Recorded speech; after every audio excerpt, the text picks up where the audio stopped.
Bonjour et bienvenue, c'est Darius de Décastronomie, la chaîne de l'astronomie pratique où on parle de la pratique de l'astronomie. Dans cette nouvelle playlist dédiée aux étoiles filantes, on va parler évidemment des étoiles filantes, des météorites, des météores, des bolides et bien sûr, on va parler d'astrophotographie. Parce que bon, les étoiles filantes, elles ne font que passer, ou même elles ne font que filer. Par contre, ce qui est intéressant, c'est de garder une trace de leur passage. Et ça, c'est ce qu'on verra au fur et à mesure des différents épisodes. Donc, bien sûr, il y a plusieurs techniques de prise de vue, avec des matériels différents, tels que par exemple cet APN avec un objectif grand angle. On verra qu'on peut faire exactement la même chose avec ce Sony A7S. Et donc du coup, on verra quel est l'intérêt d'utiliser ça par rapport à l'autre solution. Donc là, il y a un très grand avantage par rapport à l'autre solution. On verra lequel. Et il y aura même un épisode où on va parler de ça. Donc, une asière, une caméra astro. Alors celle-là ou une autre. Pareil, au niveau de l'objectif. Donc là, il y en a un qui fait tout le ciel. Donc, il a juste 2,5 mm de focale. Mais on peut très bien, à la place de cet objectif, sur cette même caméra, mettre n'importe quel autre objectif, Canon ou Sony ou d'une autre marque. Donc on verra comment faire tout ça. Et on va rentrer dans les détails juste après le générique. C'est parti!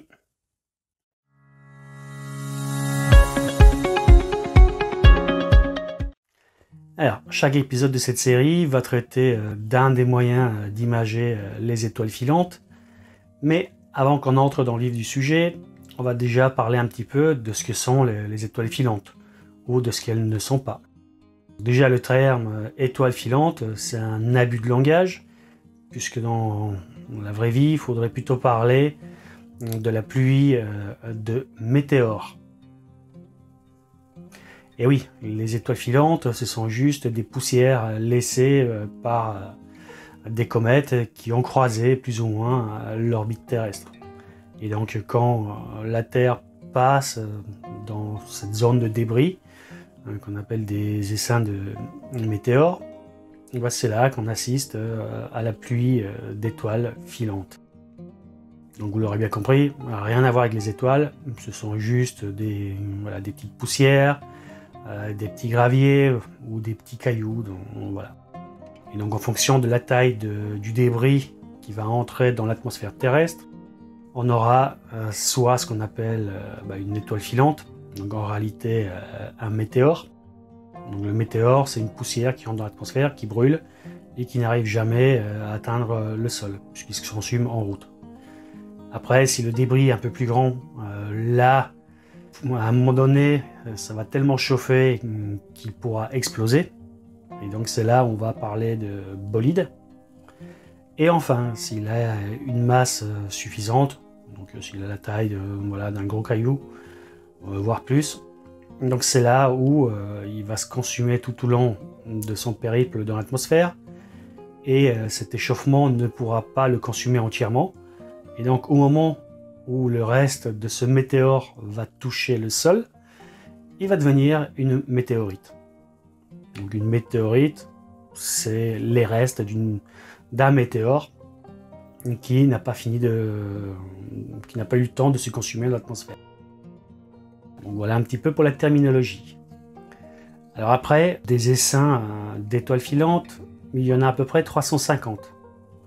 Et donc évidemment, ça ne dure pas qu'une nuit. Ça peut durer une nuit comme plusieurs nuits.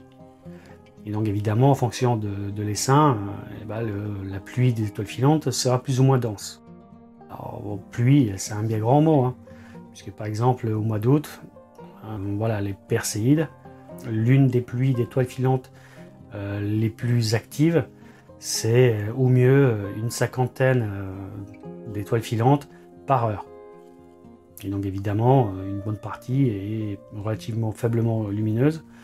On n'a pas un champ d'observation à 180 degrés.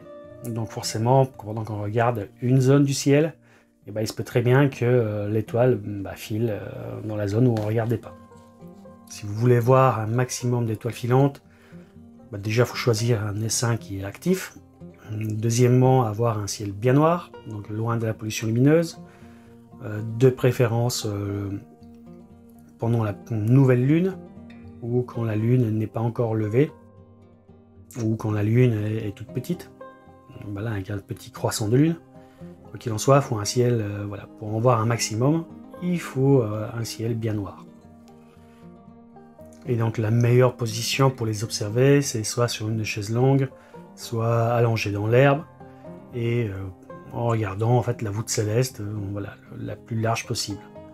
Et de préférence dans la zone où est le radian de la pluie d'étoiles filantes. Alors le radian, c'est en fait grosso modo la zone de laquelle vont sembler provenir les étoiles filantes. Donc les Perséides, elles sembleront venir de la constellation de Persée. Alors il va de soi qu'elles ne viennent pas de la constellation de Persée, mais juste de la zone du ciel qui a en fond la constellation de Persée. Et donc pendant qu'on le regarde, on peut très bien les imager. Et donc c'est là où on verra les différentes solutions. Alors avant qu'on entre dans le détail de chacune d'entre elles, là déjà dans ce premier épisode, je vais un petit peu planter le décor en expliquant un petit peu quels sont les avantages de ces trois différentes solutions pour imager le ciel, et notamment les étoiles filantes. Alors, première solution, on prend un appareil photo, de préférence un réflexe pour pouvoir lui changer l'objectif. Alors quand je dis de préférence un réflexe, je fais évidemment allusion aux appareils photo compacts et bridge. On peut très bien faire la même chose avec des appareils compacts et bridge, mais c'est plus compliqué puisqu'en fait on n'a pas vraiment le choix de l'objectif. Alors que sur un appareil photo réflexe, votre objectif zoom, si c'est un 18-55 mm, vous le mettez à 18 mm pour avoir le plus large champ d'observation. Et vous lancez une séquence de photos, et sur l'une d'elles, avec un peu de chance, vous aurez l'étoile filante dessus. Et donc, évidemment, plus on fait de photos, plus on aura de chances d'en avoir une. D'où l'intérêt d'utiliser un intervallomètre. Alors, soit filaire, soit encore mieux, un intervallomètre sans fil. Ça existe, c'est le cas de celui-là. Et le récepteur, je l'ai mis sur cet appareil photo là. Donc on peut l'utiliser aussi bien en filaire que en distant. Mais bon, ça c'est une parenthèse. Le tout, vous l'aurez compris, c'est de prendre un maximum de photos pendant la nuit. Et comme ça, sur l'une d'elles, avec un peu de chance, on aura une ou plusieurs étoiles filantes.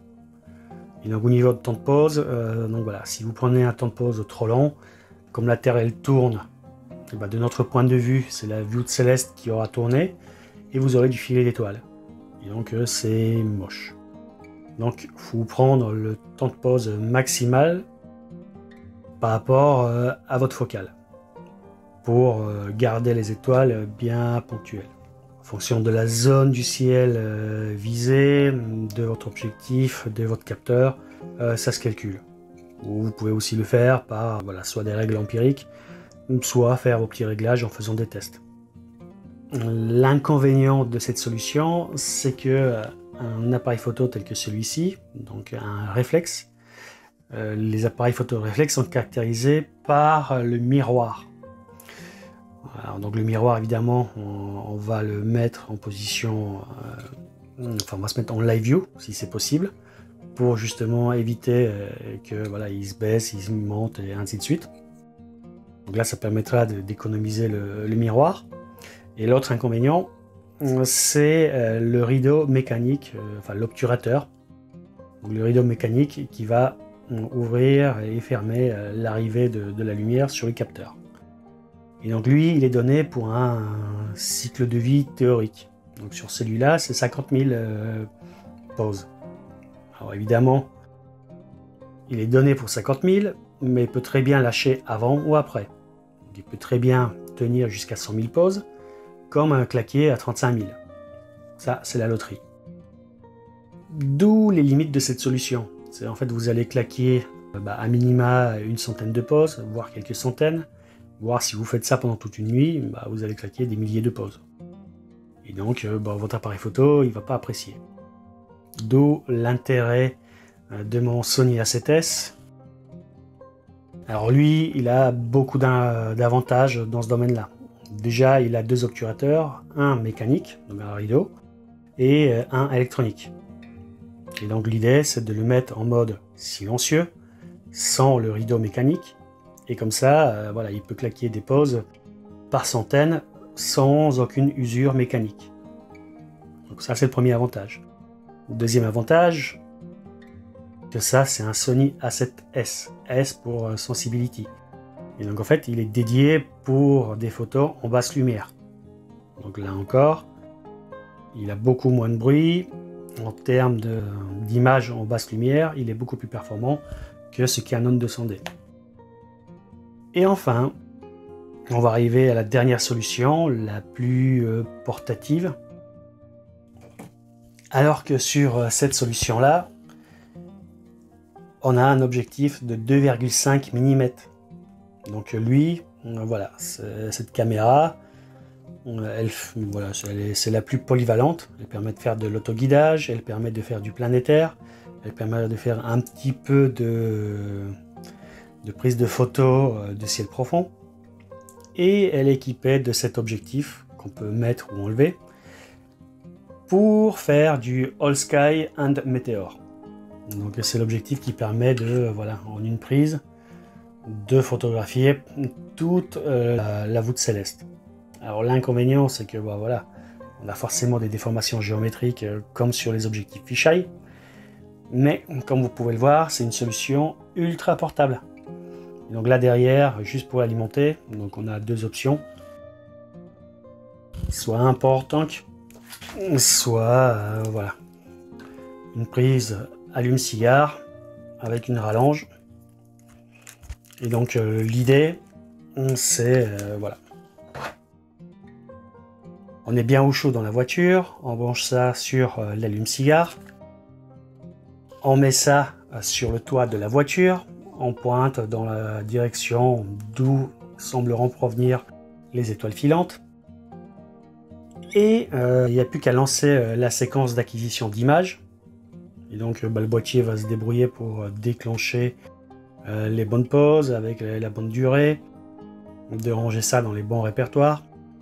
Et pendant que lui image la voûte céleste avec les différentes étoiles filantes, et vous, pendant ce temps-là, au chaud dans la voiture, vous pouvez regarder des cas d'astronomie sur votre smartphone ou sur votre tablette. Donc voilà.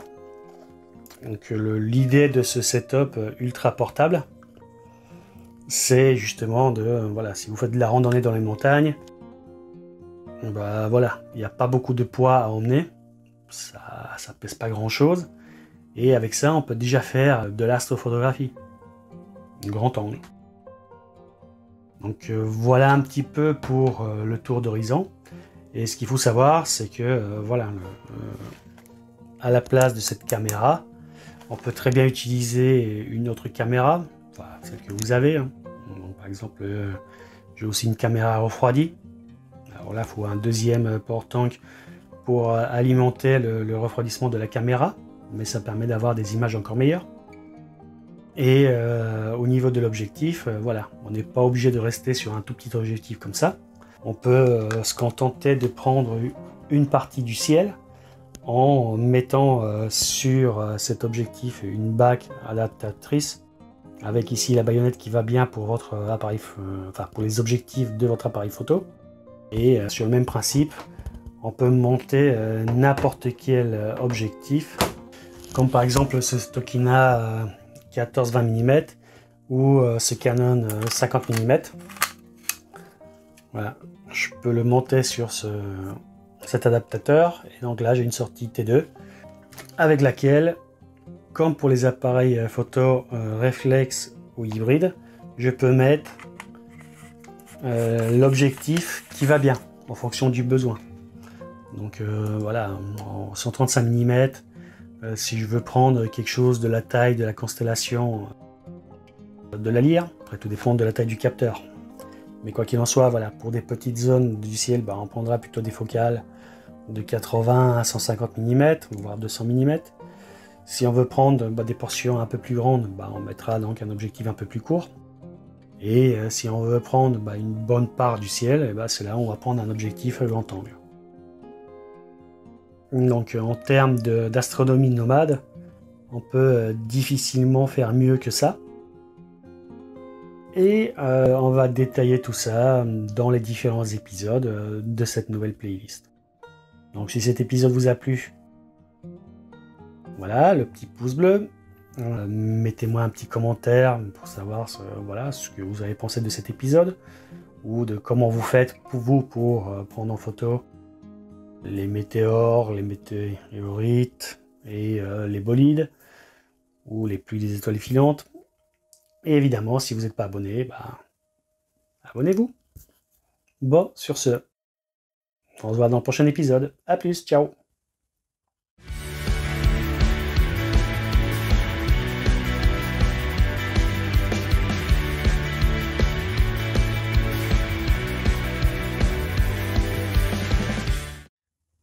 Après, si vous voulez savoir plus de choses sur les étoiles filantes, je vous recommande cet excellent épisode-là.